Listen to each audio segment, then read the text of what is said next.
Mic बंद है sir आपका। Sir good evening. Hello, good evening. मैंने गुड इवनिंग माइक सर। चालू ही अभी किया है। ओके। वो थोड़ा सा सेटिंग कर रहे थे तो इसलिए वो था।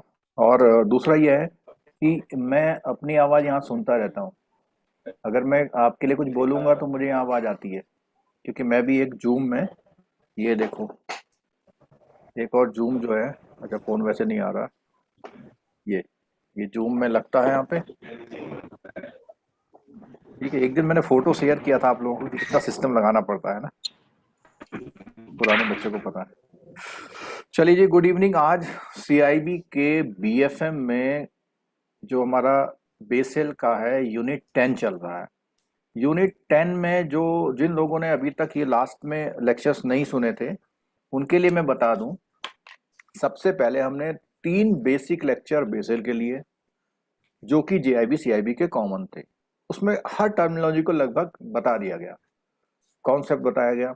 उसके बाद हमारी 3 लेक्चर्स मीन्स सीआईबी के 3 लेक्चर्स प्योर बेसेल वाले हो चुके हैं, जिसमें से थर्ड लेक्चर केवल यू जो हमारे जूम के सब्सक्राइबर है, पेड मेंबर, उनके लिए था। वो यूट्यूब में कल नहीं दिखा। आज फोर्थ लेक्चर है। जो कल का लेक्चर था उसमें हमने क्रेडिट रिस्क को स्टार्ट कर दिया था। और अगर क्रेडिट रिस्क को स्टार्ट किया था तो क्रेडिट रिस्क के लिए सबसे पहला पॉइंट हमने ये शुरू किया था, क्लेम्स। क्लेम का मतलब कि बैंक को या किसी फाइनेंशियल इंस्टीट्यूशन को किसी से भी कुछ लेना है, अगर, उसको क्लेम बोलते हैं। वो इन टर्म्स ऑफ लोन्स हो सकता है, इन टर्म्स ऑफ इन्वेस्टमेंट हो सकता है। ठीक है। और जिन लोगों ने कल का क्लास लिया था वो 5-6 नेम बताएंगे, क्लेम्स कहाँ कहाँ पर होते हैं बैंक के, बता सकते हैं? बोलिए। सर डोमेस्टिक सोवरेन था, फॉरेन सोवरेन था, बिल्कुल। और बोलिए। पब्लिक सेक्टर था, वेरी और गुड। एक और बोलिए। सर और एक एनपीए वाला कुछ था। हाँ, एनपीए। तो देखो, ये जो टर्मिनोलॉजी आपने बोली, तो जब तक हम इन चीजों को नहीं सीखेंगे तब तक हमें टॉपिक जो है बहुत अच्छा सा नहीं लगेगा। ठीक है। तो इन सब से हम लोगों ने कोशिश किया था कि हम किसी भी तरह से चीज़ों को समझने की कोशिश करें। और क्लेम्स अभी स्क्रीन पे भी दिखाई दे रहे हैं आपके। जिन लोगों ने सेल्फ प्रिपरेशन किया होगा तो हो सकता है ये जो क्लेम्स के बारे में बहुत क्लियर नहीं होंगे, लेकिन जितने भी ये क्लेम्स सामने दिख रहे हैं स्क्रीन पे, आपकी बुक में भी हैं, इन क्लेम्स पे अलग अलग ट्रीटमेंट है। हर क्लेम्स का ट्रीटमेंट अगर आपको आता है तो आप क्रेडिट रिस्क पढ़ रहे हैं। ठीक है।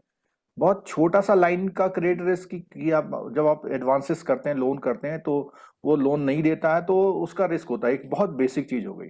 लेकिन कौन कौन से वो एक्टिविटी हैं जहां पर बैंक को ये क्लेम पर रिस्क मेंटेन करना पड़ता है। ठीक है।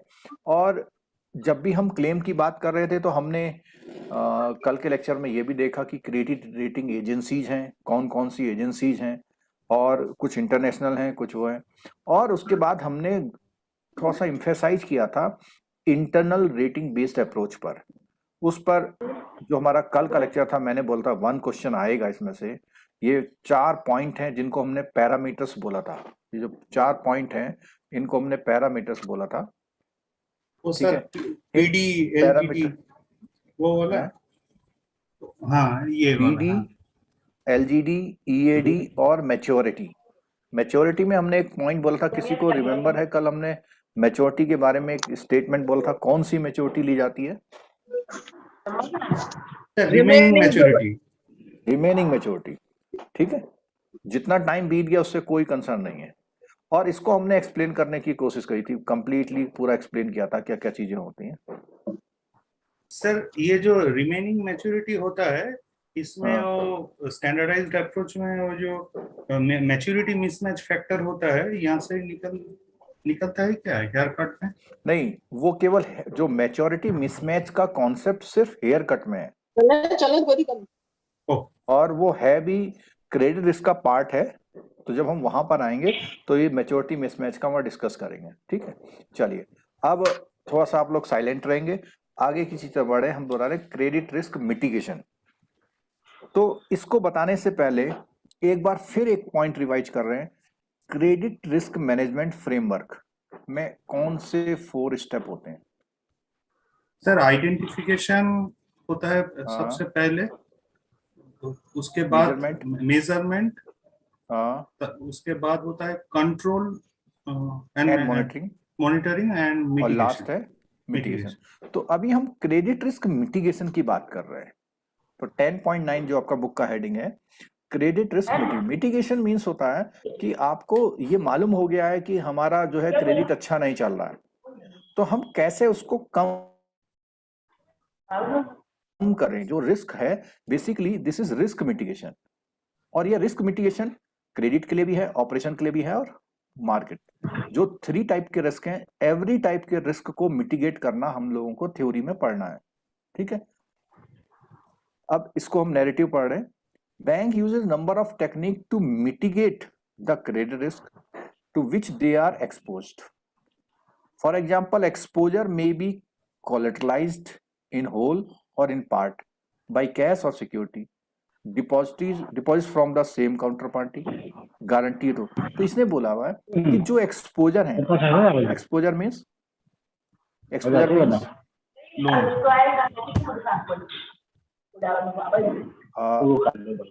आप लोग जो है बहुत लिबरल हो गए हैं। तो जब आप लोग लिबरल हो जाते हैं तो मैं टाइट हो जाता हूँ। मैंने आपका माइक बंद कर दिया। ठीक है, तो अब मैं जो बोलता जाऊंगा आप सुनते जाइएगा, और जो क्वेश्चन होगा उसको रेज करिएगा। चलो, तो exposure means any type of activity where your fund is involve और इज टू बी इन्वॉल्व, जहां पे है और जहां पे हो सकता है। जैसे बोला गारंटी ऑफ थर्ड पार्टी। ठीक, the revised approach of credit risk mitigation allow a wider range of credit risk mitigants to be recognised for regulatory capital purposes than is permitted under. तो ये इसने बोला जो पुराना फ्रेमवर्क था उससे थोड़ा अच्छा इन्होंने काम किया। तो इसको आगे बढ़ते हैं। Credit risk mitigation approaches as detailed in the section is applicable to the banking book exposure. अब एक पॉइंट आ गया यहाँ पे। इस पॉइंट के बारे में हमने बार बार बात करी है कि एक होता है बैंकिंग बुक एक्सपोजर और एक होता है ट्रेडिंग बुक एक्सपोजर। ठीक है, 2 चीजें होती हैं। 1 minute रुकिएगा।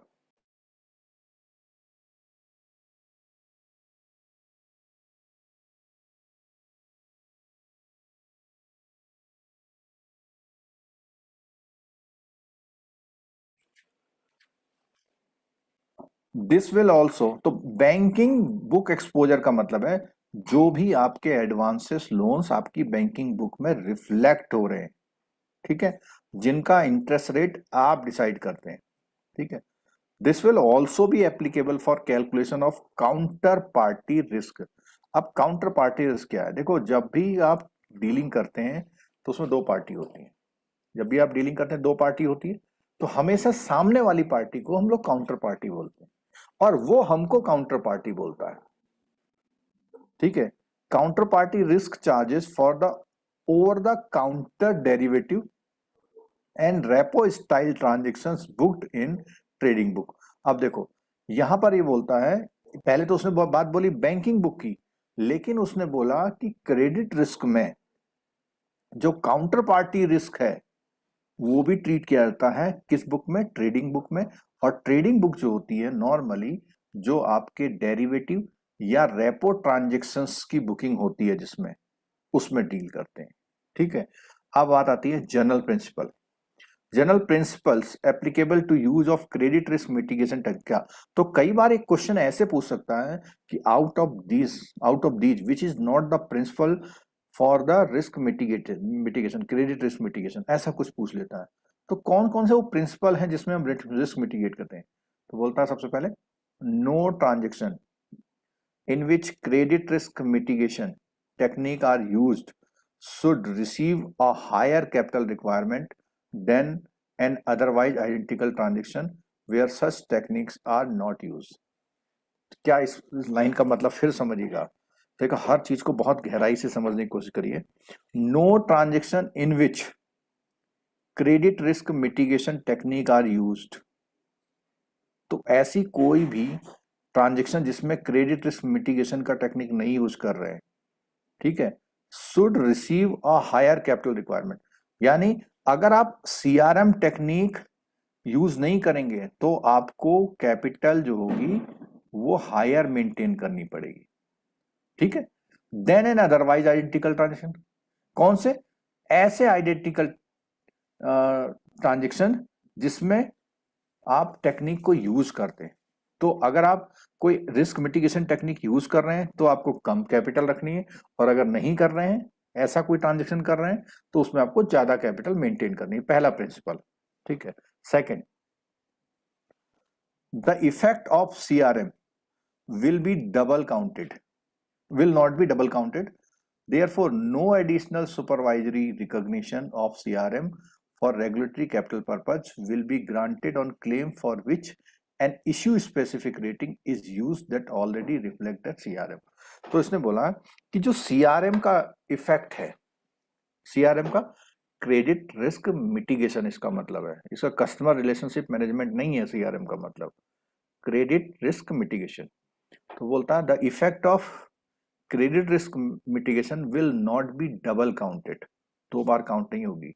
Therefore no additional supervisory recognition of CRM for regulatory capital purpose will be granted on claims. किसी भी क्लेम्स पर डबल सुपरवाइजरी रिकॉग्निशन की जरूरत नहीं होगी।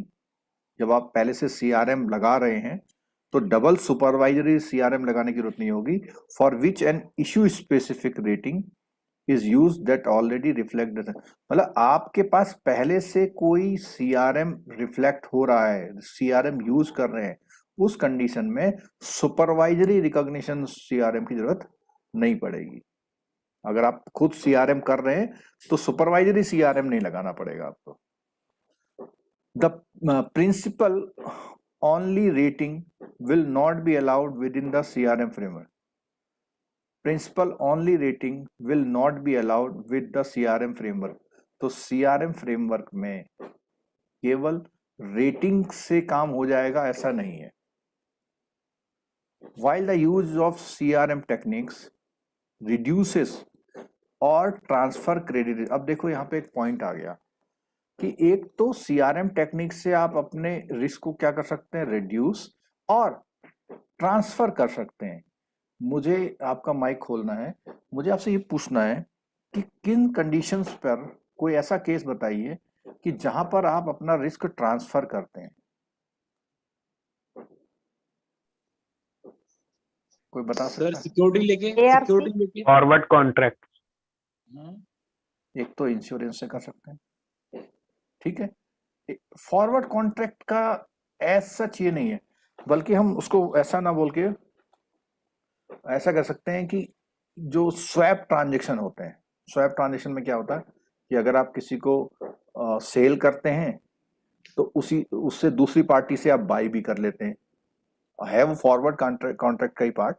तो कहने का मतलब है कि आप या तो अपने रिस्क को रिड्यूस कर सकते हैं और या अपने रिस्क को ट्रांसफर कर सकते हैं किसी और पर, ठीक है। इट साइमल्टेनियसली में increase other risk, residual risk. देखो एक पॉइंट आ गया यहाँ पे कि आप अपने रिस्क को रिड्यूस करते हैं या ट्रांसफर करते हैं तो साइमल्टेनियसली आपका रेजिडुअल रिस्क इंक्रीज हो जाता है। तो अब यहाँ पे क्वेश्चन ये आएगा कि रेजिडुअल रिस्क क्या होता है।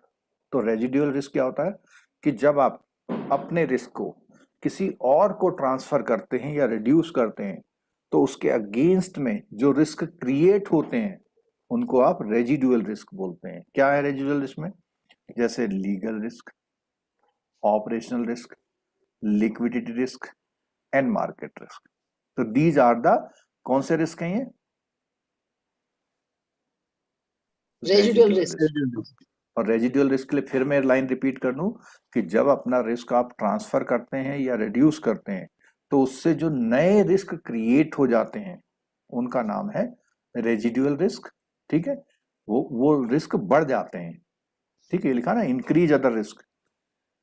Therefore it is imperative that banks employ robust procedure, ये वर्ड कई बार आएगा आपके जब थ्योरी पढ़ते रहेंगे, एंड प्रोसेसेस टू कंट्रोल। तो उसके वहां अपना एक रोबस्ट प्रोसीजर प्रोसेस होना चाहिए इन रिस्क को कंट्रोल करने के लिए, इंक्लूडिंग स्ट्रेटजी, एक स्ट्रेटजी भी अच्छी रोबस्ट होनी चाहिए, consideration of the underlying credit, valuation अच्छा होना चाहिए, पॉलिसीज अच्छी होनी चाहिए, प्रोसीजर अच्छा होना चाहिए, सिस्टम अच्छा होना चाहिए, control of role of risk अच्छा होना चाहिए, and management and concentration risk arising from the bank use of CRM technique and its interaction with the bank's overall credit profile। तो ये यहाँ पे बताना चाह रहा है कि आपको अपने रिस्क को लड़ने के लिए बड़े अच्छे सिस्टम, प्रोसीजर, पॉलिसीज, ठीक है, और मैनेजमेंट ऑफ कंसंट्रेशन, ये सारी चीजें अच्छी होनी चाहिए जो CRM टेक्निक से आप यूज करेंगे। Where these risk are not adequately controlled, RBI may impose additional capital charge. देखो यहाँ पे कितनी अच्छी बात बोल दी कि अगर आप अपना रिस्क को एडिकेटली कंट्रोल नहीं कर रहे हैं तो RBI आपसे बोलेगा कि एडिशनल कैपिटल चार्ज मेंटेन करो। मींस जितना रिक्वायर्ड कैपिटल है उससे ज्यादा मेंटेन करिए आप, और टेक अदर सुपरवाइजरी एक्शन, ठीक है, या तो वो कुछ और सुपरवाइजरी एक्शन होगा। तो हम बार बार पूछते थे आपसे कि सुपरवाइजर कौन है, तो सुपरवाइजर कौन है, RBI है। नेक्स्ट पॉइंट है the disclosure requirement prescribed by RBI table DB। अब यहां पे जो DF है, DF का मतलब है डिस्क्लोजर फॉर्म्स, ठीक है, ऑफ बेसल 3 गाइडलाइन। तो अभी मैं क्वेश्चन आपसे पूछता हूं, ये जो डिस्क्लोजर्स हैं ये कौन से पिलर में आते हैं? Market discipline. बिल्कुल ठीक, ये हमारा पिलर है कौन सा, थर्ड।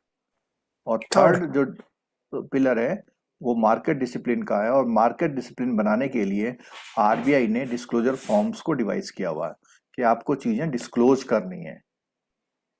सर ये Must- DF6 होगा। DF6, अच्छा इसका नेम दिया हुआ, ठीक। Must also be observe for the banks to obtain capital relief in respect of the CRM। अब देखो ये लास्ट लाइन का बड़ा इंपॉर्टेंस है। हम अभी एक बात बोले थे CRM का स्टेट, जब हमने स्टार्ट किया तो हमने क्या बात बोली थी कि अगर आप CRM टेक्निक यूज कर रहे हैं तो आपको कैपिटल ज्यादा मेंटेन करनी है, कम कम करनी है, कम। अब कम कम कम अगर आपको करनी है तो RBI को बताना पड़ेगा ना। तो ये बोल रहा है देखो कि the bank to obtain capital relief in respect of any CRM technique. तो उसने बोला हुआ है कि अगर आपको CRM टेक्निक का बेनिफिट लेना है तो आपको DF6 में ये डिस्क्लोज करना पड़ेगा कि वो क्या है, ठीक है। अब थोड़ा सा मैं इस टॉपिक से हट के ये जो DF वर्ड बोला इसके बारे में बात करता हूं। जो डिक्लेरेशन फॉर्म होते हैं, अब ये जो है नॉर्मल जो पावर पॉइंट वाली क्लास है उसमें नहीं हो सकता, क्योंकि हम चीजों को समझने की कोशिश कर रहे हैं, तो इसलिए मैं आपको डिटेल दिखाता हूं जरा। सर DF11 जो होता है वो CCCB होता है ना। अभी एक मिनट, मैं सारे DF दिखाने वाला हूं आपको, इसीलिए मैं 2 मिनट ने बोला। One side scope of application होता है। जो लास्ट टाइम इन्होंने एग्जाम दिया था, कोई बता सकते हैं कि ऐसा कोई DF से नहीं आया था। कोई क्वेश्चन था DF से रिलेटेड? नो सर, नहीं था। नहीं सर, नहीं आया था। अच्छा, कई बार ऐसा भी होता है कि क्वेश्चन तो आया होगा लेकिन आप कैसे नहीं सर। बता पाएंगे कि ये उसी से था या नहीं था? मेरा जो सुबह का बैच था उसमें नहीं आया था, क्योंकि इसका अच्छा सा प्रिपरेशन था मेरा। अच्छा, नहीं अच्छा आया था। चलिए कोई बात नहीं, हो सकता है इस बार आ जाए, फिर हम तो एक्सपेक्ट कर सकते हैं ना। हाँ,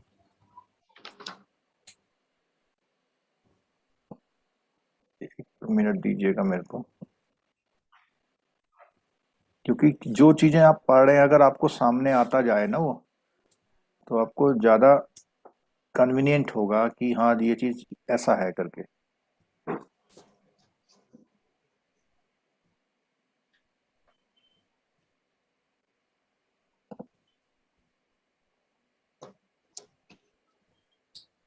और ये जो अभी मैं आपको स्क्रीन में दिखाऊंगा, ये आपका जो यूनिट है एक, उस यूनिट से भी रिलेटेड है कुछ। आप जरा स्क्रीन पे देखिएगा, क्या आपको वो चीज दिखाई दे रही है जो मैं दिखाना चाह रहा हूँ? आया स्क्रीन पे? यस हाँ, सर। अच्छा, ये जो है आपका एसबीआई का डाउनलोड किया हुआ मैंने। क्या लिखा हुआ पढ़िए, पिलर। Pillar 3 disclosure. हाँ, तो अब ये भी क्लियर हो गया कि पिलर 3 डिस्क्लोजर से, और इसमें एज ऑन 31 मार्च दिया हुआ, कोई फर्क नहीं पड़ता इससे, ठीक है। और सब लोगों के लिए होमवर्क ये रहेगा कि आप लोग अपने अपने बैंक का ये बेसल 3 का डिस्क्लोजर जो हमारा 2021 खत्म हुआ है उसका डाउनलोड करिए। अगर आप उसको डाउनलोड करके थोड़ा सा देखते हैं तो थोड़ा सा कुछ चीजें और क्लियर होंगी आपको। तो यहाँ पर देखिए, डिस्क्लोजर में हमने एक जगह लाइन पढ़ी थी कि जो डिस्क्लोजर होते हैं, 2 टाइप के डिस्क्लोजर होते हैं। एक क्या होता है? क्वालिटेटिव, और दूसरा होता है क्वांटिटेटिव। तो क्वालिटेटिव डिस्क्लोजर में देखिए, आप यहाँ पे ये जो इन्होंने डिस्क्लोजर किए, क्या लिखा हुआ है? यस, कहीं पे आपको इसने कोई फिगर वगैरह नहीं दे रखी ज्यादा, तो यस नो, गुड बैड, ए प्लस, इस तरह के आंसर है। देखिए आप, तो ऐसे डिस्क्लोजर कौन से डिस्क्लोजर कहलाते हैं? डिस्क्लोजर 1। क्वालिटेटिव क्वालिटेटिव, ठीक है। देखो, यस है, नो है, नॉट एप्लीकेबल है, नॉन फाइनेंशियल जॉइंट वेंचर, इस तरह के आंसर है, ठीक है। अब इसी के साथ साथ जब हमारे ये, अच्छा एक चीज और, ये जो आप देख रहे हैं एसबीआई का, तो एसबीआई का क्या है, उसका जो एसबीआई का ग्रुप है बहुत बड़ा है, तो इसलिए जो है बहुत बड़ा इसका डिस्क्लोजर फॉर्म है। अगर आप अपना देखेंगे बैंक का तो वो जो है कम होगा, ठीक है। अच्छा, अब आता है कौन सा डिस्क्लोजर? क्वालिटेटिव। तो क्वालिटेटिव डिस्क्लोजर में आप देखिए मोस्टली क्या दे रखा है? फिगर्स डिस्क्लोज की हुई है, ठीक। और मुझे ये बताएंगे कि ये जो सामने आपको दिख रहा है, ये सोलो लेवल पे है या कंसोलिडेट लेवल पे है? ग्रुप कंसोलिडेटेड होगा सर, क्योंकि एसबीआई कैपिटल कंसोलिडेट है। क्यों SBI कंसोलिडेट है? क्योंकि आपको ये ओवरऑल ये सबका दिखा रहा है। ये अगर वो ग्रुप एंटिटी सोलो लेवल पे होता तो इन सब के नेम यहां पर नहीं होते, सिर्फ एसबीआई का नाम होता। कंसोलिडेट लेवल का मतलब है अपने जो आपकी सब्सिडरीज हैं उसके बारे में भी बताना, ठीक है। अब यहां पे देखिए,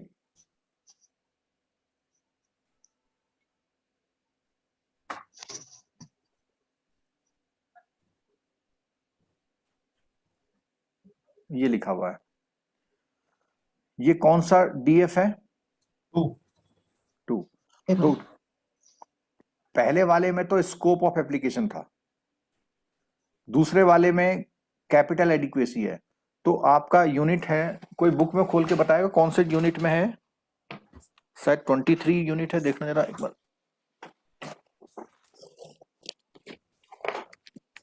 पेज नंबर बुक को हमें नहीं, पेज नंबर तो मैं तो आपसे पूछ रहा 26 यूनिट में है ये।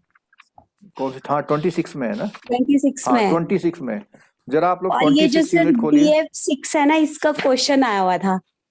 आया था ना? जो टेबल DF6 है ना, सिक्योरिटाइजेशन एक्सपोजर्स, हाँ इसमें से क्वेश्चन आया था, लेकिन ये सर दिसंबर 2020 में आया था यहाँ से। हाँ, कोई बात नहीं, मतलब वो है तो अल्टीमेटली आपके बुक सही ना। हाँ जी हाँ जी हाँ जी सर, बिल्कुल। हाँ, जरा एक बार वो खोलिए, 527 पेज खोलिए। हाँ सर। इसमें देखो DF1 में लिखा है स्कोप ऑफ एप्लीकेशन ना, हम्म और उसके बाद नीचे क्वालिटेटिव डिस्क्लोजर, उसके नीचे क्वांटिटेटिव डिस्क्लोजर, फिर ऐसे DF2 दिया है कैपिटल एडिक्वेसी ना।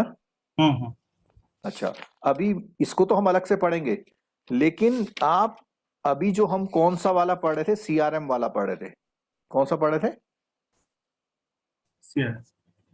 सीआरएम कौन से वाले बताया था उसने?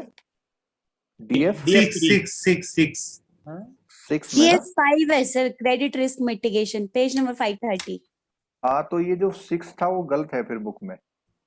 DF6 से सर क्वेश्चन आया था सिक्योरिटाइजेशन एक्सपोजर से।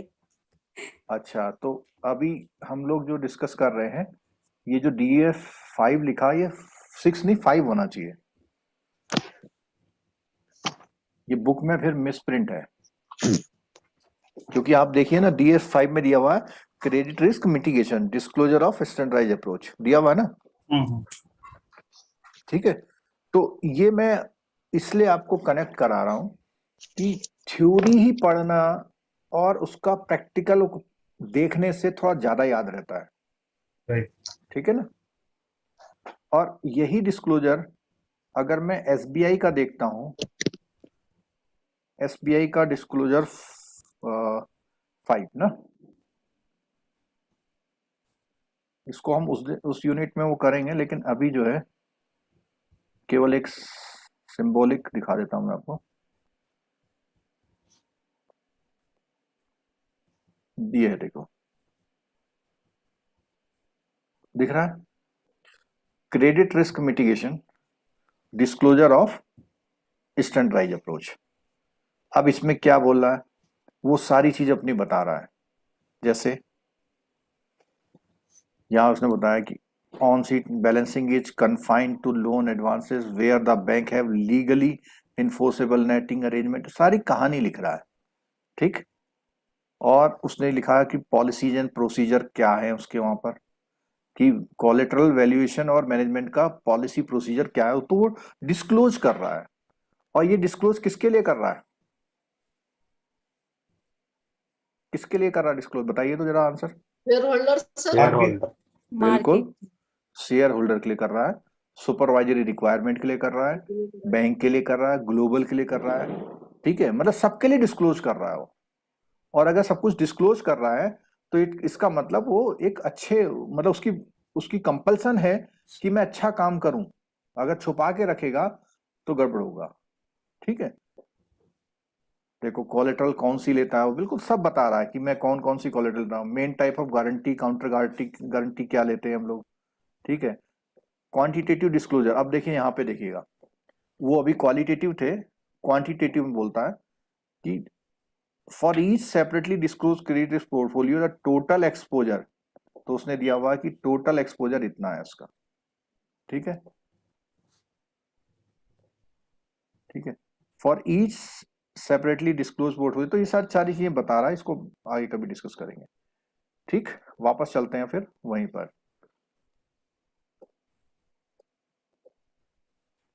चलो, अब आता है legal certainty. Legal certainty, in order to in order for banks to obtain capital relief for any CRM technique, the following minimum standard for legal documentation must be met. वो अभी हमने एक point तो क्लियर हो गया हमको कि CRM technique अगर आप यूज कर रहे हैं तो आपको क्या फायदा मिलेगा, रिलीफ मिलेगा। किस चीज का रिलीफ मिलेगा, कैपिटल मेंटेनेंस का। ठीक है, कैपिटल रिलीफ बोलते हैं। ठीक है, लेकिन उसके लिए आपको पूरा डॉक्यूमेंट, लीगल डॉक्यूमेंटेशन वो करना है। All documentation used in collateralized transaction and guarantee must be binding on all party and legally enforceable in all relevant jurisdiction. तो ये वाली जो लाइन है, अभी जो हमने इसका एसबीआई का पढ़ा था, तो क्या वहां पर इसका जिक्र आया था?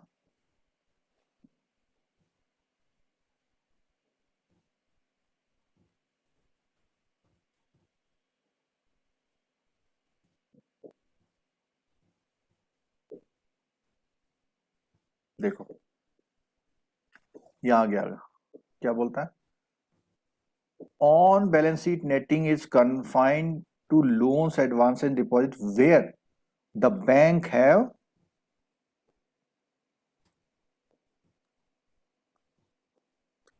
ये वाला पॉइंट, यानी बैंक को डिस्क्लोज करना है कि वो जो भी डॉक्यूमेंट ले रहा है वो कैसे डॉक्यूमेंट ले रहा है, लीगली एनफोर्सेबल। एनफोर्सेबल डॉक्यूमेंट है उसके। ठीक है, bank must have conducted sufficient legal review which should be well documented to verify these requirements. Such verification should have a well-founded legal basis Sir, for recording. reaching. अच्छा, एक minute wait करिए। Recording का आप लोग तुरंत बता दिया करिए। ठीक है, thank you. Such verification should have a well-founded legal basis for reaching the conclusion about the binding nature and enforceability of the documents. Banks should also undertake such further review as necessary to ensure the. तो यहाँ पर जो legal certainty वाला point है वो ये कह रहा है कि अगर आपको सीआरएम टेक्निक में अपने आप को कैपिटल रिलीफ चाहिए तो आपके document proper enforceable well documented होने चाहिए, तभी आपको ये रिलीफ मिलेगा। ठीक है, चलो अगला point, credit risk mitigation technique collateralise. तो अभी हमने ये बात कही थी हम लोग कैसे अपने रिस्क को रिड्यूस कर सकते हैं। तो रिस्क को रिड्यूस करने में हम लोग, अभी हमने पहले बोला था, या तो हम क्या ले लेते हैं, गारंटी, या क्या कर लेते हैं, कोलैटरल, सिक्योरिटी बढ़ा देते इंश्योरेंस हैं लेते हैं, मार्जिन, या फिर हाँ, मार्जिन या ज्यादा हम जो भी ट्रांजेक्शन करते हैं उसमें कोलेटरल ले लेते हैं। तो ये भी एक रिस्क मिटिगेशन टेक्निक है। जब आप कोई लोन देते हैं तो आपने अक्सर देखा होगा, जब आप सीसी लिमिट देते हैं तो सीसी लिमिट में क्या करते हैं, उससे 30% का या 20% का एफडी ले लेते हैं ना, करते हैं ऐसा। चलो जो लोग एडवांसेस में वो जानते होंगे, हाँ ठीक है, सर, करते हैं। ठीक, तो यहाँ पर अ कोलेटराइज्ड ट्रांजेक्शन इज वन विच इन विच कौन कौन से होते हैं, bank have a credit exposure, that credit exposure is hedged in whole or in part by collateral posted by a counterparty or by a third party। अब देखो यहाँ पे दो बात आ गई, एक काउंटर पार्टी और एक थर्ड पार्टी। क्या फर्क है इनमें पता है? सर जो थर्ड मेन पार्टी बोरोवर कौन है, है? आई थिंक मेन बोरोवर होता है काउंटर पार्टी, हाँ और बाय बिल्कुल ठीक थर्ड है, पार्टी, और ये होता है थर्ड पार्टी गारंटर। ठीक, here counterparty is used to denote a party to whom bank has an on or off balance sheet credit, जिसको उसने डायरेक्ट ऑन या ऑफ बैलेंस शीट दिया उसको हम काउंटर पार्टी बोल रहे हैं। ठीक है, bank have a specific lien on the collateral and the requirement of legal certainty requirement. तो ये दो चीजें उसने बता दी, या तो हम गारंटी कर लेते हैं, पूरा ले लेते हैं, आधा ले लेते हैं, या स्पेसिफिक लियन कर लेते हैं। तो ये क्रेडिट रिस्क मिटिगेशन टेक्निक। अब एक क्वेश्चन अगर ये आए कि क्रेडिट रिस्क मिटिगेशन की आउट ऑफ दीज कौन सी टेक्निक नहीं है, तो आप आंसर कर पाएंगे ना इसको?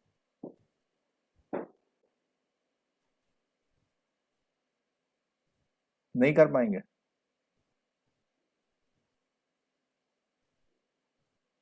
मेरा आवाज आप तक आ रहा है?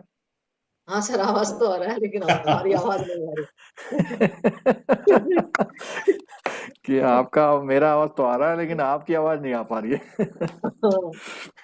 मेरा क्वेश्चन ये था कि 4 ऑप्शन होंगे तो आप समझ जाएंगे कि क्रेडिट रिस्क मिटिगेशन किससे हो सकता है और किससे नहीं हो सकता है। जैसे 2-3 पॉइंट तो मैंने लिख दिए नीचे कि आप इंश्योरेंस करा लेंगे, आप गारंटी कर लेंगे, आप कोलेटराइज्ड ट्रांजेक्शन कर लेंगे, आप लियन कर लेंगे। ठीक है, ये सारे क्या हैं, हेज करने के तरीके हैं। और हेज का मतलब कि क्रेडिट रिस्क को मिटिगेशन। कम करना या कंट्रोल करने के लिए। ठीक है, सर हाँ हाँ, अगर लोन में मार्जिन बढ़ाया जाए तो वो कोई रिस्क को मिटिगेट नहीं करेगा? हाँ स्टेक करता है, एलटीवी रेशियो से फर्क पड़ता है। नहीं जो मतलब आपके हाँ हाँ, हाँ तो हाँ वो कौन सा बिल्कुल रिस्क बिल्कुल आएगा? बिल्कुल, उसको यही तो बोल रहे हैं कि अपना स्टेक कितना लगा रहा है ना। हाँ, तो वो रिस्क कौन सा करेगा मिटिगेट, कौन सा रिस्क मिटिगेट मतलब करेगा वो? क्रेडिट रिस्क, मार्जिन का सीधा क्रेडिट लोन है ना आपका। अच्छा, ओके। लोन में मार्जिन बढ़ाने का मतलब है क्रेडिट रिस्क को। आपने देखा होगा कि कुछ लोन ऐसे होते हैं उसमें तो बिल्कुल मार्जिन, बैंक कहता है कि 0% मार्जिन पे लोन दे दो। कुछ बैंक ऐसे, कुछ लोन ऐसे होते हैं उसमें 25% का मार्जिन लेता है। मुद्रा लोन में कितना परसेंट मार्जिन लेते हैं 10 लाख के मुद्रा लोन में? 15% भी है, 25% भी है, वो हाँ, मतलब 25% तक है मार्जिन, हाँ 25% तक का मार्जिन भी है ना।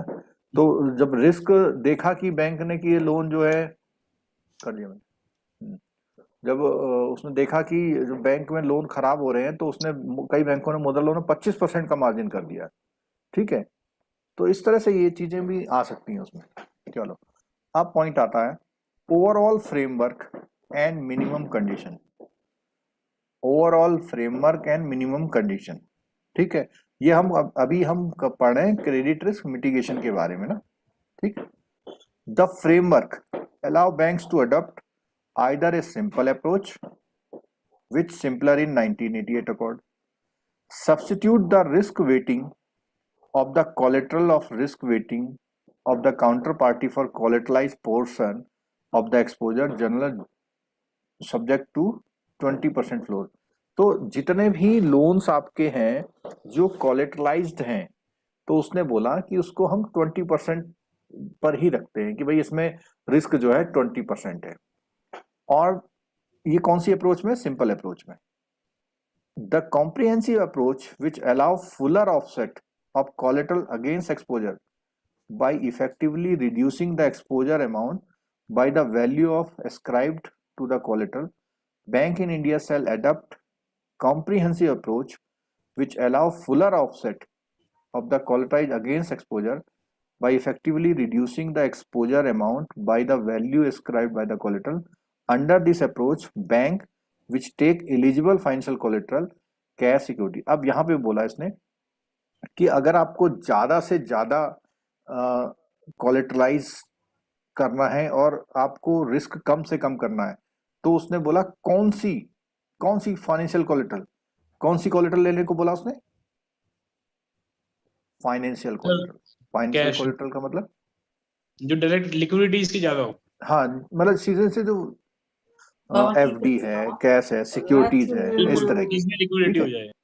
हाँ, जिसमें लिक्विड तुरंत है, are allowed to reduce their credit exposure to the counterparty when calculating their capital requirement to take account in the risk mitigating effect the collateral.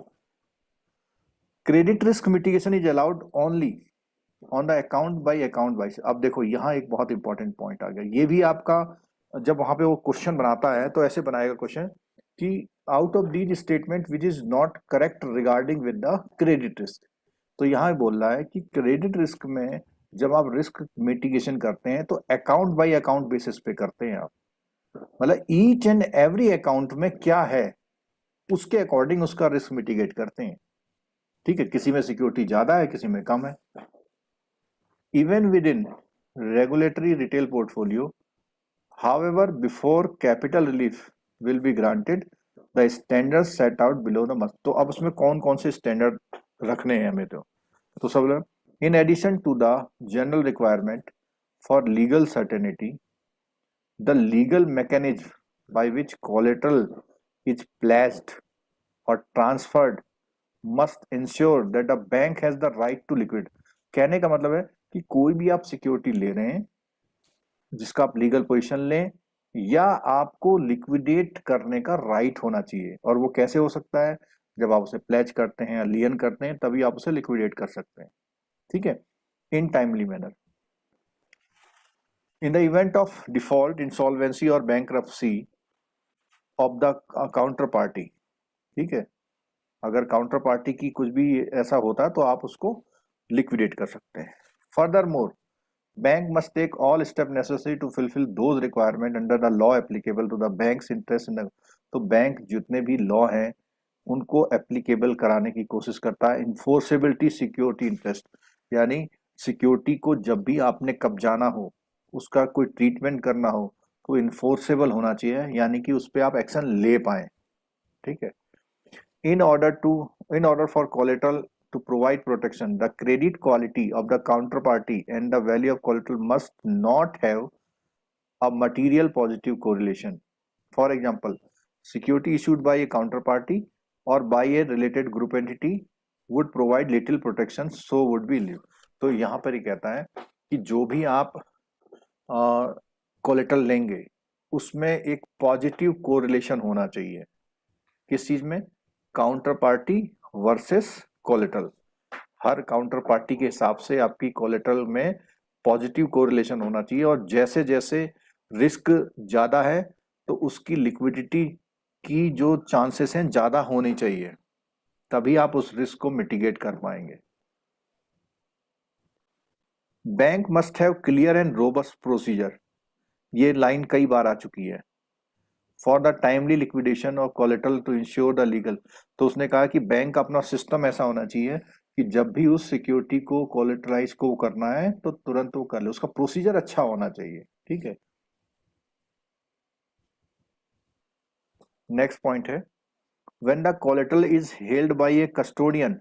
कई बार क्या होती है, कोलेटरल आपके पास नहीं होती है, कस्टोडियन के पास होती है। कोई बता सकता है कस्टोडियन के पास डेपोजिशन, सिक्योरिटी का नाम जो कस्टोडियन के पास होती है? गाड़ी, व्हीकल, है? व्हीकल, नहीं, LIC बॉन्ड्स। हाँ LIC bond, share, mutual fund, वो आपके पास नहीं होता है, या असाइनमेंट। NSC। ठीक है, वो सिक्योर्ड कोलेटरल किसके पास है? कस्टोडियन के पास। Bank must take reasonable step to ensure that custodian segregate the collateral from its own asset, यानी वो ये मान के रखें कि ये तो बैंक को देना पड़ेगा जिस दिन बैंक का फोन आ जाएगा। ठीक है, एसेट अलग चीज हो गई, वो व्हीकल अलग चीज हो गई। Bank must ensure that sufficient resources. अच्छा, ये जो 5-6 पॉइंट अभी हमने पढ़े, क्या पढ़ रहे हैं जरा बताइए तो, कोई एक स्टूडेंट बता दीजिए। एक तो जो सिक्योरिटी हम ले रहे हैं ना क्रेडिट रिस्क मिटिगेट करने के लिए, सिक्योरिटी में इसमें मेन जो इसने कहा कि एक तो लीगल मतलब उसका स्ट्रॉन्ग होना चाहिए, जो एक बैंक का पॉसिबिलिटी मैकेनिज्म होगा। डॉक्यूमेंटेड होनी चाहिए प्रॉपर। हाँ, दूसरा दूसरा इसमें क्या है कि जो जो कोलेटरल हम ले रहे हैं वो जो हमारा बोरोवर है उससे लिंक होना चाहिए। बिल्कुल, उसके क्या रिस्क है, किस तरह है, अकाउंट बाय अकाउंट होने चाहिए। ठीक है, हाँ जी। और अगर कस्टोडियन के पास है तो हम इमीडिएट उसको रिवोक करा पाए। तो ये हाँ। पॉइंट बताने की कोशिश कर रहा है कि रिस्क मिटिगेशन में क्या क्या पॉइंट आपको ध्यान में रखने हैं। ठीक है, bank must ensure that sufficient resources are devoted to the orderly operation of margin agreements with OTC derivative and securities financing counterparty banks as measured by the timeliness and accuracy of the outgoing calls and response time to incoming call। अब यहाँ पे mobile वाली outgoing incoming नहीं है, ये outgoing और incoming से मतलब है कि जो सिक्योरिटी को लेने और देने में जो आउटगोइंग और बाहर जाने के लिए, अंदर आने के लिए ओवर द काउंटर, मतलब कोई सिक्योरिटी आपको देनी है तो आउटगोइंग कॉल्स हो गई, कोई सिक्योरिटी लेनी है तो इनकमिंग कॉल्स हो गई। Banks must have collateralise management policy in place of control, तो उसके पास अपनी कोलेटरलाइज मैनेजमेंट की पॉलिसी अपनी होनी चाहिए। ठीक है, the risk to which margin agreement exposes them such as the volatility and liquidity, तो जो भी आप सिक्योरिटी ले रहे हैं तो उसकी वॉलेटिलिटी एंड लिक्विडिटी को भी आपको मतलब देख के रखना है कि कहीं ऐसा तो नहीं कि इसकी वैल्यू बहुत जल्दी खत्म हो जाएगी। ठीक, the concentration risk to a particular type of collateral, तो ये एक बात आई कंसंट्रेशन रिस्क।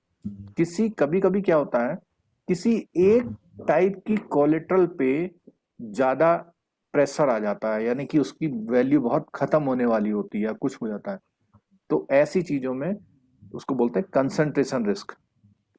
तो आपको डाइवर्सिफाई होके रखना है, ऐसा नहीं कि एक ही तरह की सिक्योरिटी लिए जा रहे हैं आप।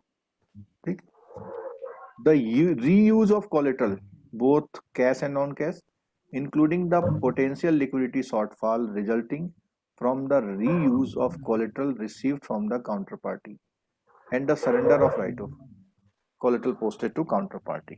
ठीक, एक पॉइंट और है, इसको भी कर देते हैं हमें। The capital requirement will be applied to the bank on either side of the collateralized transaction। For example, both repos and reverse repo will be subject to capital requirement। आप चाहे रेपो ट्रांजेक्शन करें या reverse repo transaction करें, उनमें सब में capital की requirement होती है।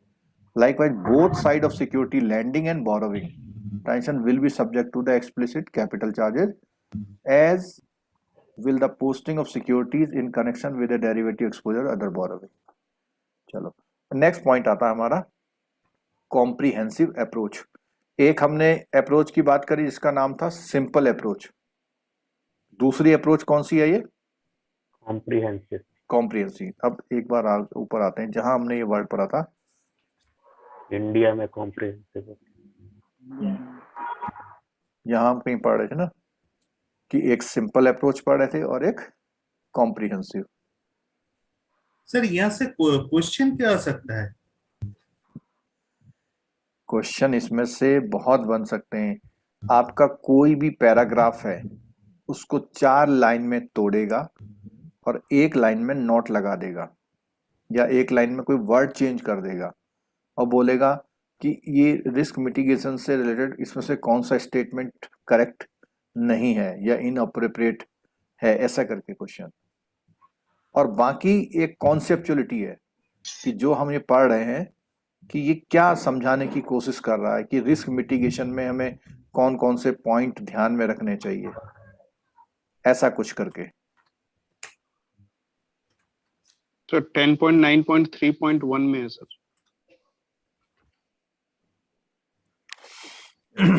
600 के वो पेजेस है, सब पढ़ सकते हैं क्या? बिल्कुल ओवरऑल पढ़ सकते हैं, फ्रेमवर्क पढ़ तो रहे हैं। मिनिमम पढ़ तो रहे हैं। यही जितना पेज। पढ़ेंगे उतना ही याद नहीं नहीं जाएगा। ऐसा नहीं है। देखो नेगेटिविटी मत रखिए, पढ़िए, कोशिश करिए, है ना। वहां पे हम तो कह रहे हैं ना 90 नंबर नहीं लाइए आप, हम तो कह रहे हैं केवल 50 ले आइए।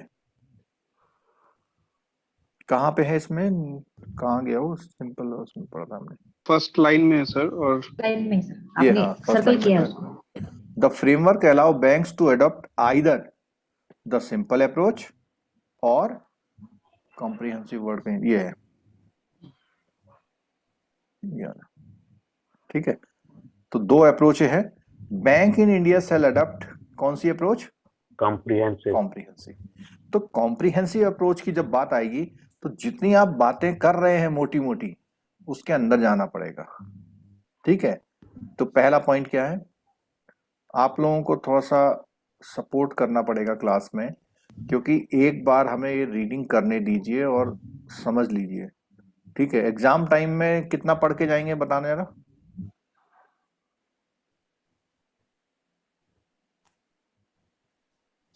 छह 600 पेज पढ़ेंगे। 200। एग्जाम टाइम में तो खाली न्यूमेरिकल ही रहते हैं सर। न्यूमेरिकल क्या रिवाइज करेंगे, थोड़ा सा कोशिश करेंगे कोई फॉर्मूला गड़बड़ ना हो जाए, क्योंकि पिछले बार एक स्टूडेंट का यही हो गया था कि एक क्वेश्चन आता था फॉर्मूला में मिस हो गया तो 3 नंबर कम रहे, 47 रह गए।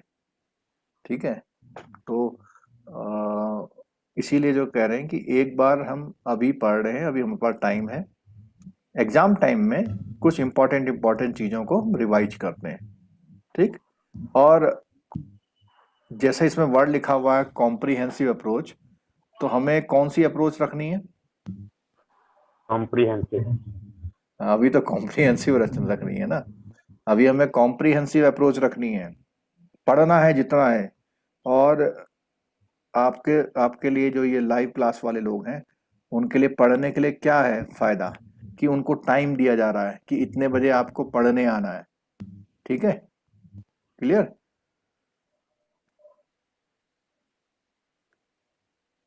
बिल्कुल YouTube सर, यही में तो चाहिए। है,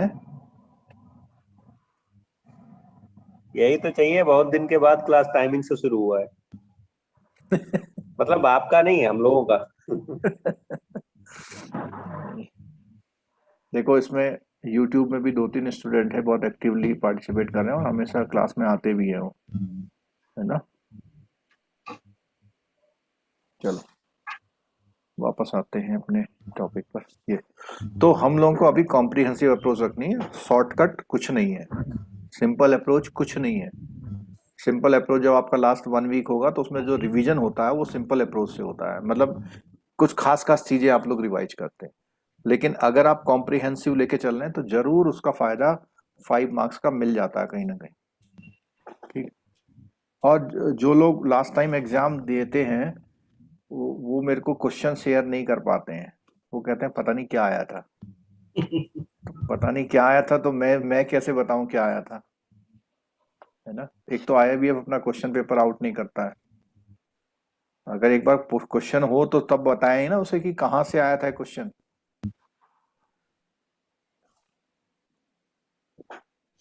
ठीक।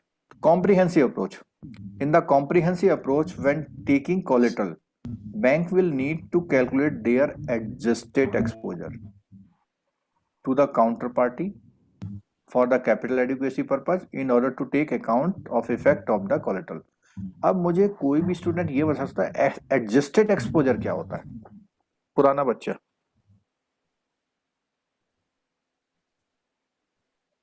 जो पुराने स्टूडेंट है इसमें क्लास में, उनकी टेस्टिंग हो रही है। कोई फॉर्मूला नहीं पूछ रहा हूं मैं, सिर्फ ये सर पूछ। कोलेटरल जितना एक्सपोजर में जितना कोलेटरल है, फिर हमारा हेयर कट आएगा आगे, वो सारी वेरी चीजें गुड, वेरी कंसीडर गुड। करनी। यही पूछना चाह रहा था कि एडजस्टेड एक्सपोजर से मतलब जो दिख रहा है उसमें कुछ एडजस्टमेंट होना होता है। वो बड़ा हो अगर हमने इसका बहुत सिंपल सा एग्जांपल लेता हूं मैं। हमने एक लोन दिया 10 लाख का 2 लोगों को। एक बहुत ही सिंपल और सीधा साधा आदमी है और एक रॉबर है, ठीक है, डरा धमका के ले लिया आपको। तो जो सिंपल सा आदमी का लोन डूबेगा तो 10 ही लाख डूबेगा, ठीक है, और उसके डूबने के चांस कम होंगे। लेकिन रॉबर जो होगा, चोर होगा, जिसका डकैत को आपने लोन दिया है, तो उसका खराब अगर हिस्ट्री है, आपने लोन दे दिया, तो उसका एडजस्टेड एक्सपोजर 10 ना मान के आप कितना मानते चलेंगे? 12। इसको बोलते हैं एडजस्टेड एक्सपोजर। क्या बोलते हैं इसको? Adjusted exposure. ठीक। तो अभी वो हेयर कट में जब आएंगे तो पूरा डिटेल में पढ़ेंगे। Bank are required to adjust both the amount of exposure and the value of any collateral received. ठीक है। अब यहां पर हालांकि हम इसको आगे पढ़ेंगे तो एक छोटा सा फॉर्मूला लिखता हूं मैं। फॉर्मूला है 1 प्लस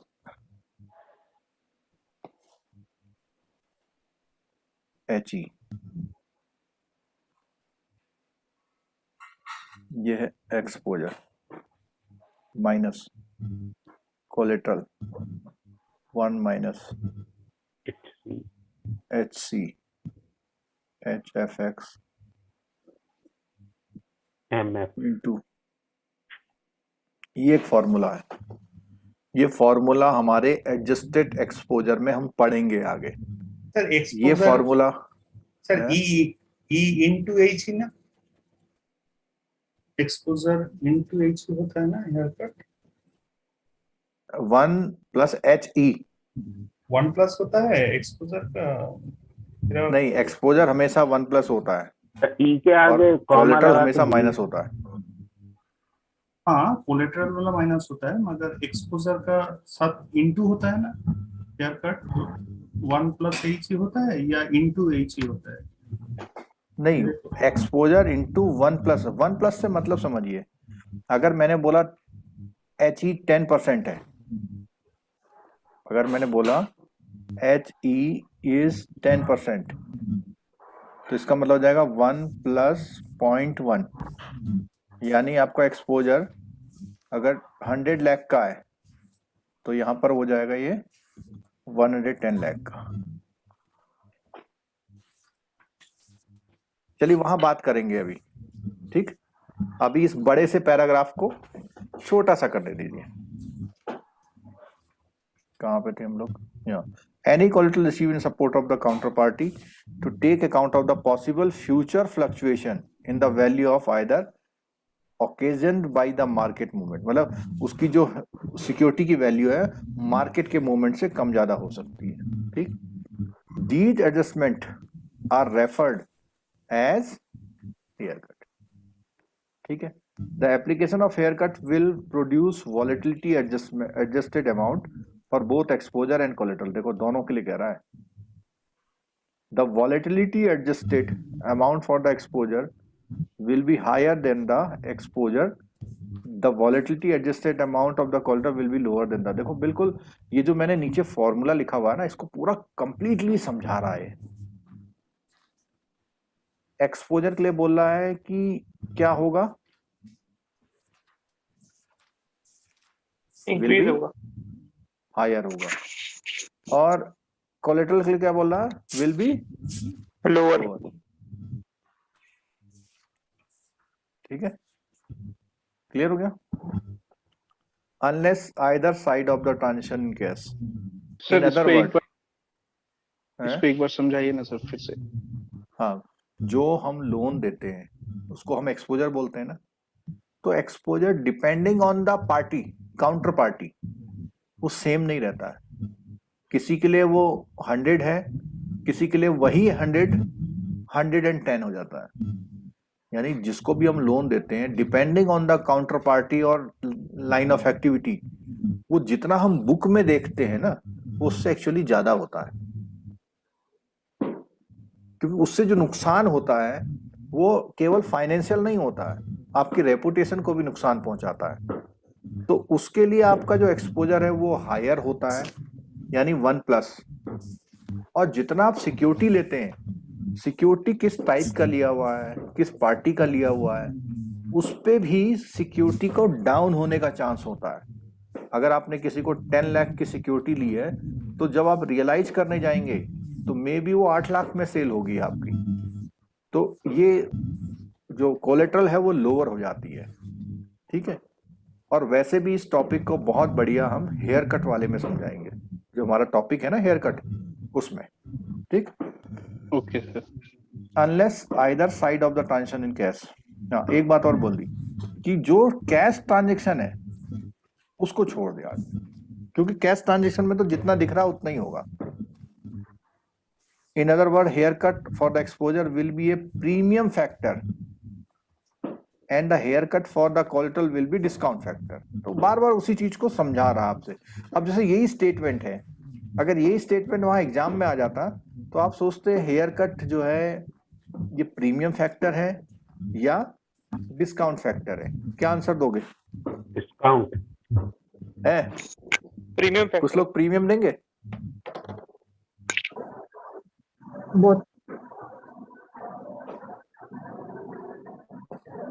वेरी गुड, बोथ होगा, क्योंकि ये या तो आपको क्वेश्चन देना पड़ेगा कि आप ये जो फैक्टर पूछ रहे हैं वो एक्सपोजर के लिए पूछ रहे हैं या कोलेटरल के लिए पूछ रहे हैं। एक्सपोजर के लिए कौन सा फैक्टर है? Premium premium. और कोलेटरल के लिए डिस्काउंट।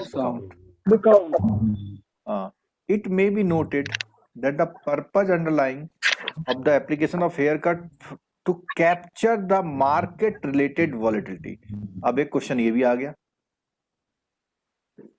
कि ये जो हेयर कट का कॉन्सेप्ट आया है वो किस वॉलेटिलिटी को कैप्चर कर रहा है? Market related. मार्केट। आपकी सिक्योरिटी मार्केट की वजह से क्या कम ज्यादा हो जाएगी in the value of exposure as well as the eligible financial collateral. Since the value of credit exposure acquired by the bank in the course of their banking operation would not be subject to market volatility। अब देखो एक point आ गया इसमें कि उसने बोला कि the value of credit exposure would not subject to the market volatility since the loan disbursal and investment would be a cash transaction, though the value of eligible financial collateral would be the haircut excluded। अब यहाँ पे बोला कि exactly जो loan होते हैं उस पर लोन में एक्सपोजर नहीं बढ़ता, लेकिन जो इन्वेस्टमेंट है उसमें एक्सपोजर बढ़ता है। तो इसको मैं थोड़ा सा और एक्सप्लेन करूंगा।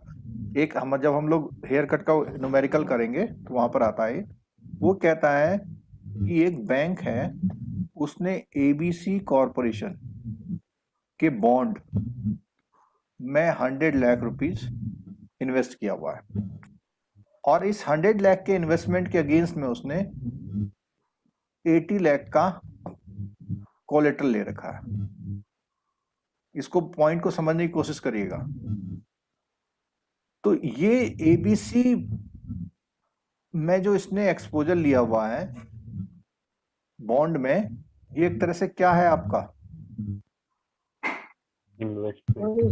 इन्वेस्टमेंट है। तो वो कह रहा है कि ये जो आपने यहाँ इन्वेस्टमेंट किया हुआ है ये प्लस हो सकता है, और जो आपने उससे कोलेटरल ले रखी है उसके अगेंस्ट में वो माइनस हो सकती है। तो पता लगा कि ये 100 तो प्लस हो गया 20। Recording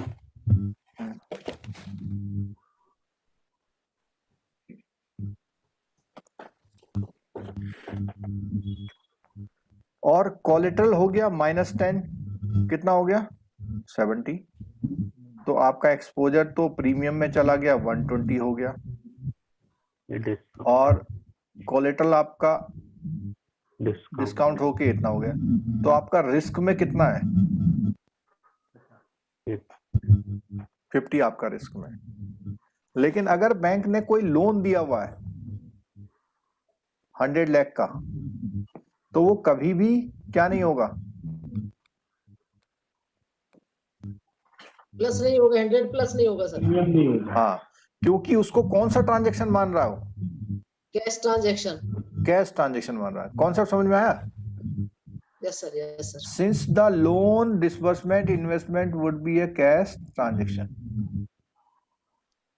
though the value of, अच्छा ये तो मैंने बता दिया था पहले। तो अभी ये बात आई कि जिन एक्सपोजर में मार्केट रिलेटेड वॉलेटिलिटी होती है, जिन एक्सपोजर में मार्केट रिलेटेड वॉलेटिलिटी होती है, उन्हीं एक्सपोजर में क्या होता है? प्रीमियम। प्रीमियम। हाँ, प्रीमियम होता है। ठीक है, अच्छा और आगे देखते हैं। On the other hand, exposure on banks arising out repo style. Repo style का मतलब जहां पे आपने सर मार्केट रिलेटेड अगर कोई सिक्योरिटी होगा तो उसमें तो डिस्काउंट ज्यादा होगा ना। उसमें क्या होगा? उसमें तो डिस्काउंट ज्यादा होगा। मार्केट रिलेटेड हेयर कट ज्यादा होता है ना मार्केट रिलेटेड अगर कोई सिक्योरिटी। अभी एक चीज क्लियर करिए, आप बैंक हैं, आपने मार्केट में इन्वेस्टमेंट किया है या किसी ने आप पर इन्वेस्टमेंट किया हुआ है?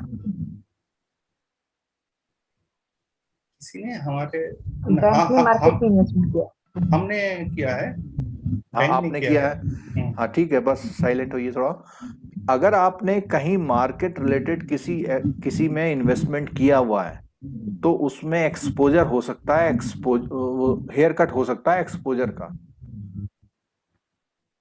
पार्टी के अकॉर्डिंग। वो तो आपने कहाँ इन्वेस्टमेंट किया है उसके अकॉर्डिंग हेयर कट हो सकता है उसमें। ठीक है, अच्छा एक चीज करिए, ये इस 10th यूनिट में लास्ट में एक टेबल दिया हुआ, जरा देखिए तो पेज नंबर 287 पे आइए।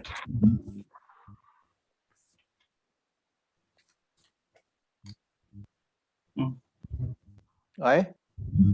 एनक्लोजर 5। हाँ, एनक्लोजर 5 में ये एनक्लोजर 5 जो है इसका 4th पॉइंट पढ़िए।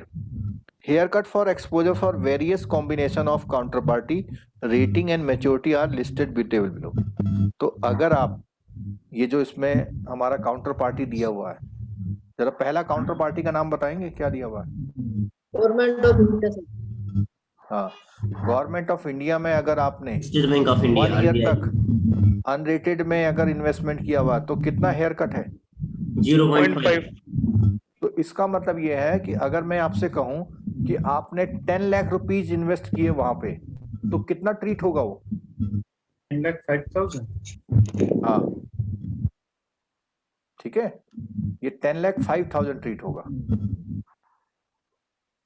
10,05,000 होगा, 10,05,000। हाँ 10 लाख, ठीक है, 10,05,000 ठीक है। ऐसे ही जरा इसमें आइए 12 नंबर पे नीचे। अगर आपने बैंक कॉर्पोरेट में अप टू 1 ईयर के लिए PR1, P1, F1 या A1 कैटेगरी में इन्वेस्टमेंट किया हुआ है तो क्या 10 लाख का कितना हो जाएगा? 10,000। हाँ 10,10,000 हो जाएगा। ठीक है, थोड़ा सा समझ में आ रही बात? हाँ चलो आगे पढ़ेंगे फिर इसमें। सर हेयर कट मतलब ये अमाउंट ऐड होता है या उसमें से लेस होता है एक्चुअल इन्वेस्टमेंट जो बहुत बढ़िया क्वेश्चन पूछा आपने। सिक्योरिटी में लेस होता है। चलो ठीक है, नहीं देखो, अगर आप क्वेश्चन पूछ रहे हैं तो मुझे खुशी है कि आप कुछ सीखने की कोशिश कर रहे हैं, ठीक है। ये सामने फॉर्मूला लिखा है, इसको देखिए जरा, मैं आपका आंसर देता हूँ। जो आप इन्वेस्टमेंट करते हैं उसमें तो प्लस होता है, उस इन्वेस्टमेंट के अगेंस्ट में जो आप कोलेटरल लेते हैं उसमें माइनस होता है। हाँ इन्वेस्टमेंट करे तो ऐड। अगर आप कहीं इन्वेस्टमेंट कर रहे हैं तो उस इन्वेस्टमेंट में तो प्लस हो हाँ सर जाएगा, लेकिन उसके अगेंस्ट में उसने जो सिक्योरिटी दिया हुआ है आपको, वो सिक्योरिटी माइनस हो जाएगा। अगर उसने 80 लाख का सिक्योरिटी दिया होगा तो 80 लाख से थोड़ा सा कम हो जाएगा, और उसके अकॉर्डिंग आप अपना रिस्क वेट निकालते हैं। ठीक सर। ये डिस्टरबेंस बंद करवा दीजिए। ये कल्पेश अब नहीं आ रहा ना? कल्पेश श्रीमाली जी अपना जो है माइक ऑफ रखिए आप प्लीज। हाँ आगे आते हैं जरा, बस थोड़ा 5-7 मिनट में ये वाला आज का क्लास खत्म करूंगा मैं।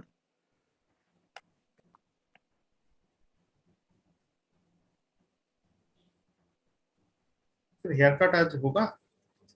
नहीं नहीं, वो तो पूरा क्लास चलेगा, उसका बड़ा क्लास होगा उसका। ये 2 पॉइंट और खत्म कर देता हूँ आज मैं, ठीक है। तो हम यहाँ बात कर रहे थे, on the other hand exposure of bank arising of repo style transaction would require upward adjustment for volatility. तो अगर आपको यहाँ पर कहीं आपने इन्वेस्टमेंट किया हुआ है तो उसमें आपको प्लस करना है। As the value of security sold lend place in the repo transaction would be subject to market volatility. तो जितने भी आप रेपो के एग्रीमेंट करते हैं उन सब में एक्सपोजर क्या होगा?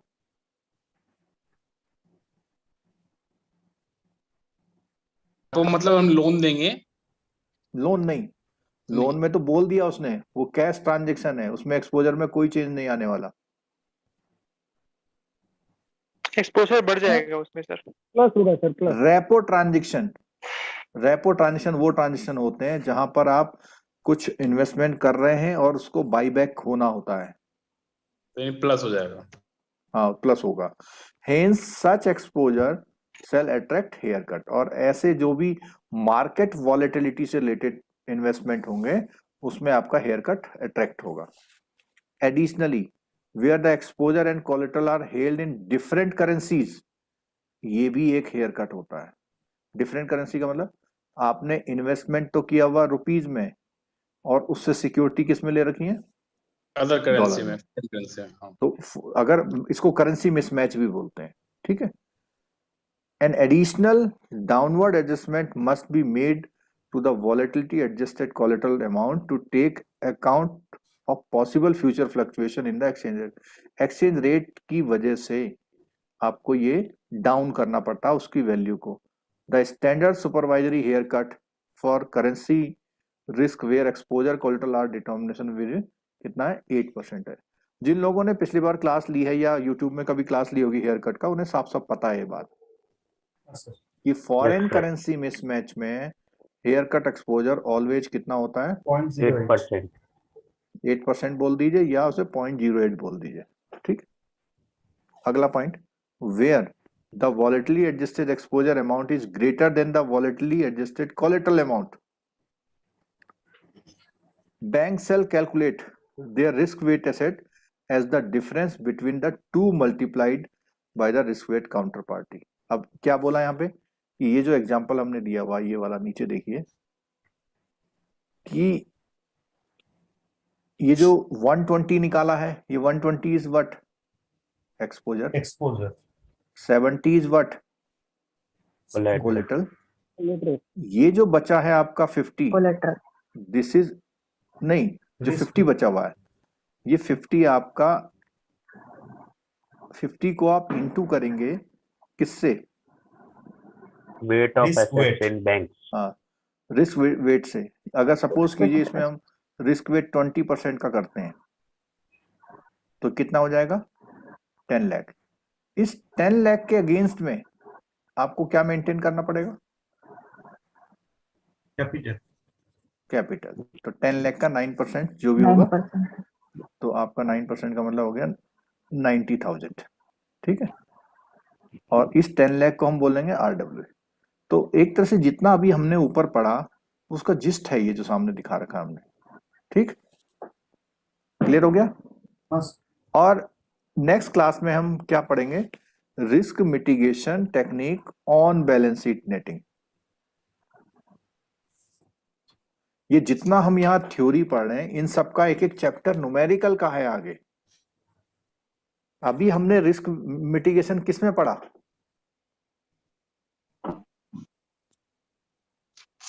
अभी हमने जो रिस्क मिटिगेशन पढ़ा कॉम्प्रिहेंसिव अप्रोच में कि एक्सपोजर, हाँ एक्सपोजर जो कोलेटरल के अगेंस्ट हैं उनके एक्सपोजर में प्रीमियम होता है और कोलेटरल में डिस्काउंट होता है, लेकिन वो तब होता है जब वो एक्सपोजर कहाँ से रिलेटेड हो?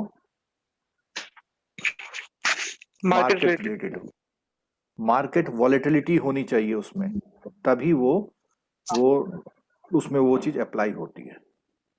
ठीक है जी सर। तो आज का क्लास हम यहीं एंड कर रहे हैं और आप लोगों से रिक्वेस्ट है कि बुक को थोड़ा पैरेलल करना शुरू कीजिए। मींस बुक में देखिए कि ये पेज भी हमने टच किया, हमने कुछ सीखा, जाना इसमें, है ना।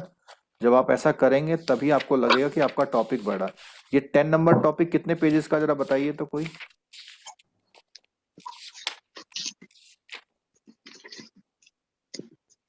ऑलमोस्ट 80 पेजेस का है ना, 80 पेजेस मान लीजिए। तो इसीलिए इसमें टाइम लग रहा है, लेकिन इस 80 पेजेस में आगे के पेजेस को रेफर कर रहा है बार बार वो। ठीक है जी सर। क्लियर हो गया? और इसमें भी हमने काफी पेज कवर कर लिए हैं। जब एक बार पूरा टॉपिक हो जाएगा तब मैं आपको रिवाइज कराऊंगा कि कहाँ कहाँ हमने कवर किया है। जरा पेज नंबर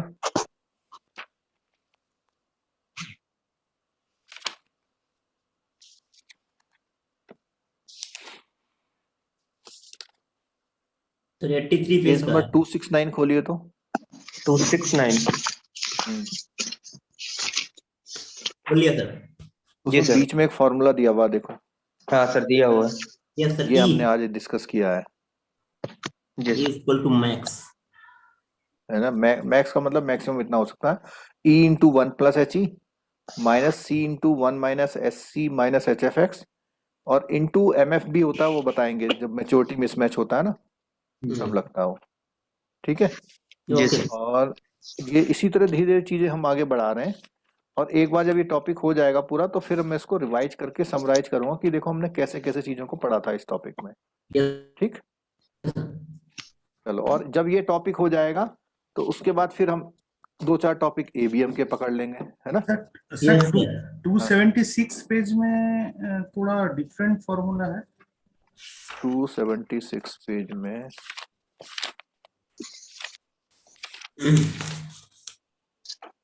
नहीं, वो डिफरेंट नहीं है, वो इस फॉर्मूले का एक पार्ट है। उसने सिर्फ रिडक्शन वाला पार्ट ले रखा है, देखिए। हाँ एक्सपोजर को HE से मल्टीप्लाई किया, सेकंड पार्ट लिया उसने। हाँ ये HE से मल्टीप्लाई जो किया हुआ है ना, ये मिस्टेक है इसमें। ये 1 प्लस HE होता है। अच्छा 1 प्लस HE।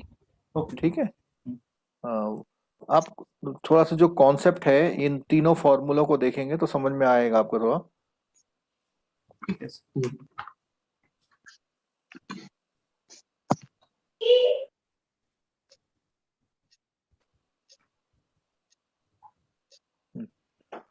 ठीक है जी सर। और इसको प्लीज रिक्वेस्ट है सर कि हाँ तो ये लाइव क्लास सर ऐप में थोड़ा लेटेस्ट वाला डलवा देते हैं। हमने कौन सा डाल तो दिया हमने। एक मिनट, ये S3 वाला सर, वो तो दिख नहीं रहा सर। एक मिनट में देखता हूँ, होल्ड करिए, लाइन करिए, मैं जरा यूट्यूब बंद कर लूँ ना। जो लोग और लोग हैं, खाना खा लीजिए, कुछ काम करना खा लीजिए, जिनको कुछ पूछना है वो थोड़ा सा भी क्लास में बने रह सकते हैं। जैसे इन्होंने, सर ने पूछा तो मैं इनका यही प्रॉब्लम यही सॉल्व कर देता हूँ ना।